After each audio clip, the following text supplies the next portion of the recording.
All right, an airplane is traveling at 500 miles per hour, 6 miles above an air traffic control center. Let theta be the angle of sight, or the angle formed by the ground and the sight line to the airplane. How fast is theta changing, and how fast is the sight line distance changing after the airplane has been traveling for 10 minutes? So let's draw a picture. Here is my air traffic control center. There's air traffic control. We have an airplane that passes over the top, right there. Let me see if I can make this work.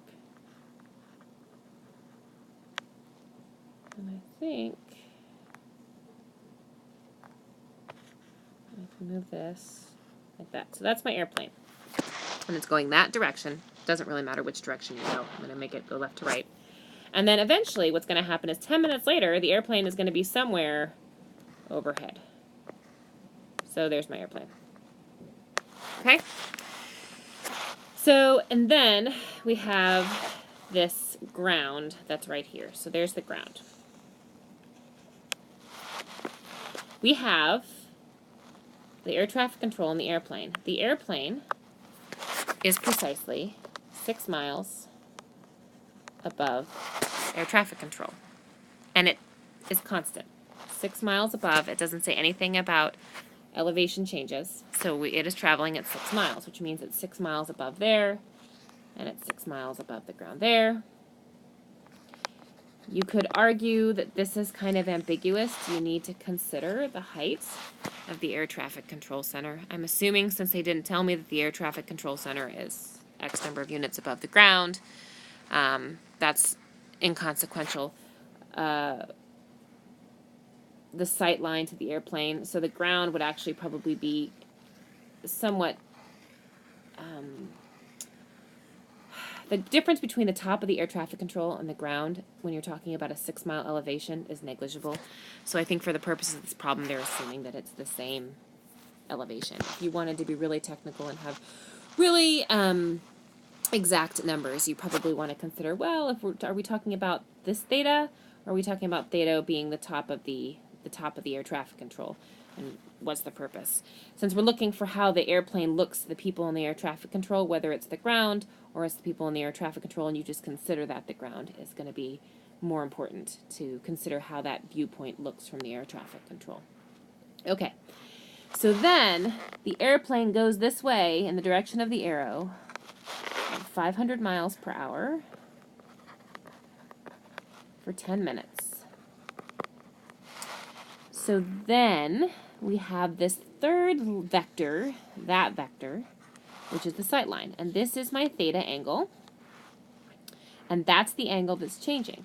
Because if my airplane was way out here, that theta is going to be smaller.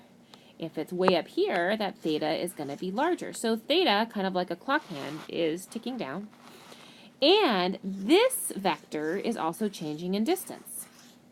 So if I am looking at how fast is theta changing, I'm looking at that. But if I'm looking at how fast is the sightline distance changing, I'm looking at that vector right there.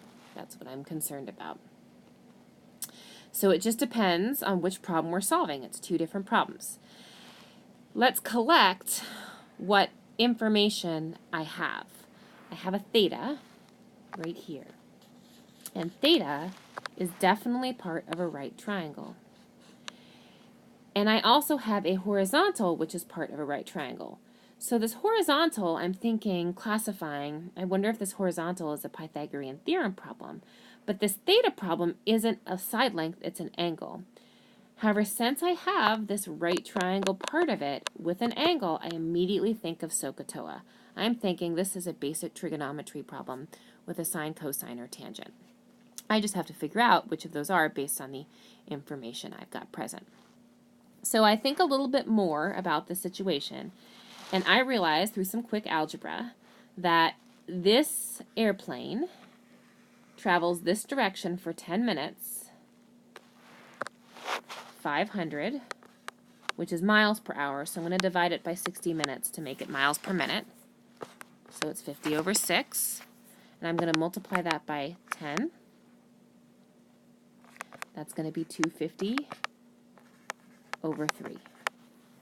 So it goes 250 over 3 miles. Sorry, it doesn't look like a 3. In 10 minutes. So in accordance with this theta, I have an adjacent and an opposite. Adjacent and an opposite makes this a TOA problem.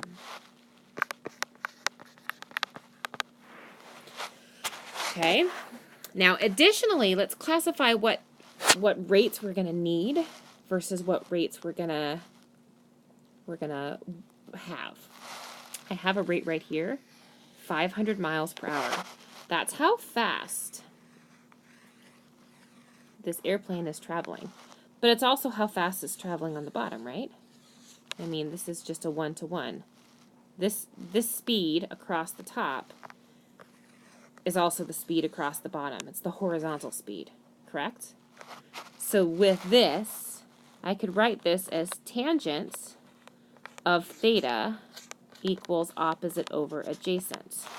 Well, that means in terms of variables, this is the adjacent side. So 500 miles per hour could be the change in the adjacent versus the change in the time. And how this is changing is d theta over time. 6 miles doesn't ever change. In fact, the opposite is a constant. It's not changing at all.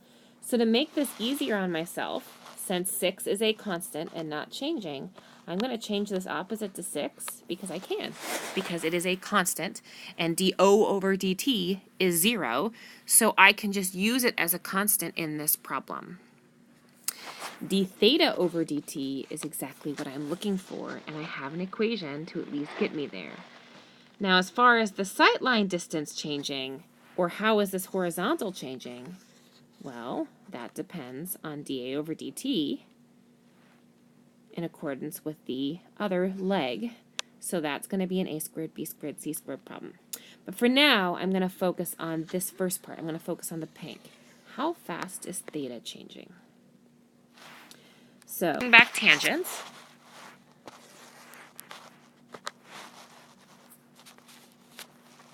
Tangent of theta equals the opposite, which is a constant 6, over the adjacent.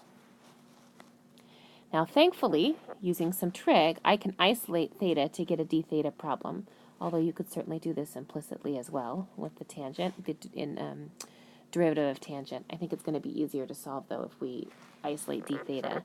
So I'm going to make that arctan on both sides. So this becomes theta equals arctan. And then since this is 6 over a, I'm actually going to call it 6a to the negative 1 for easy derivative finding.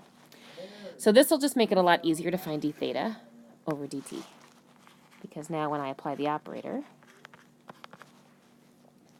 this is going to be, the derivative of tangent arctan is 1 over 1 plus x squared, but I don't have an x squared. I have a 6a to the negative 1, so you have to sub that in right there, and then do chain rule. So this is going to be 1 over 1 plus 36a to the negative 2, once you plug that into the squared part. And then that's chain rule, negative 6a to the negative 2. And then I can't forget that I have to put my implicit dA over dt, because I don't have a dt in there, or a t variable. Now, remember from the previous slide, the airplane is horizontally changing, and that's my adjacent line, at 500 miles per hour. And that's my dA by dt. So d theta over dt is now negative 6a to the negative 2 over 1 plus 36a to the negative 2 times 500, because that's my miles per hour. That's my dA by dt. I also know that the distance that the airplane actually traveled was 250 over 3. So when I plug 250 over 3 into these A's, and I will let you check my work, I'm going to pause this for a second, and I'm going to double check my calculations on a calculator before I put the answer there.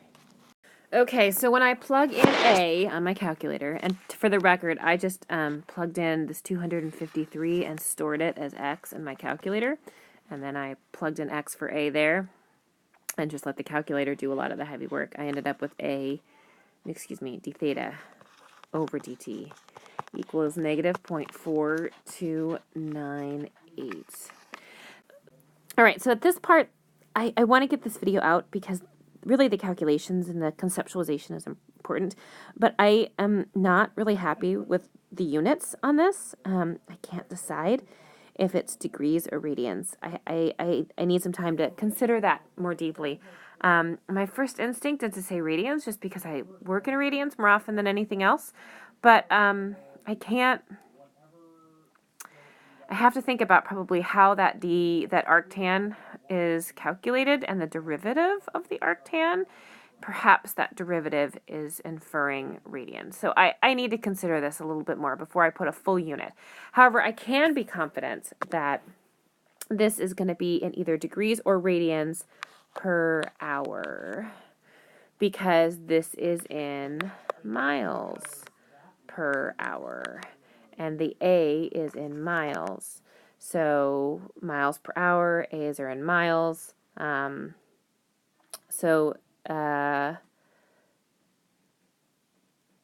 for sure certain that the d theta is going to be in terms of an hour. It's just what is up there, degrees or radians. Okay, so now let's take a look at the second part of this problem. Okay, so what we need to think about now is that second part. We wanted to know how fast is that horizontal changing. So we have the angle of sight from theta, where we knew that the airplane had gone 250 over 3 miles at 500 miles per hour. And we knew that it was at a constant 6. So we knew that was the case as well. So now we need to know at 10 minutes how far this line is. And if you use Pythagorean theorem, I'll give you a second to consider that. But it looks like I have it at 83.55. I'm going to pause to check that. Yep, double check that, and that's the case. 36 plus 250 over 3 squared came out to be 6,980.4444 forever. And so if I just square root of that, I ended up with 83.55-ish. So this is a Pythagorean theorem, which means when I do the derivative, it's going to be A dA by dt plus B dB by dt equals C dC by dt. Now, let's call this A, B, C. dB by dt is not changing. That elevation is consistent. So that derivative is going to be 0, which means that is a totally inconsequential piece. So really what I've got happening is I've got 250 over 3 times 500, and that is equaling 83.55 times whatever this dC by dt is. And that, how quickly that is changing, that's dC by dt. So with a quick solve, I can find out the dC by dt. I have it as 498.70. I'm going to check that. And confirmed. So dC is a distance. We have been working in miles, so this must be miles per hour, since that's what I was working with in terms of 500. Okay, so in this problem, we have answered how quickly the angle of sight and also the distance in sight has been changing. I will state that my textbook got this number as 499.86, so off by a full unit. But I think that that can be quantified through error, looking at the differences. Okay, into video 1.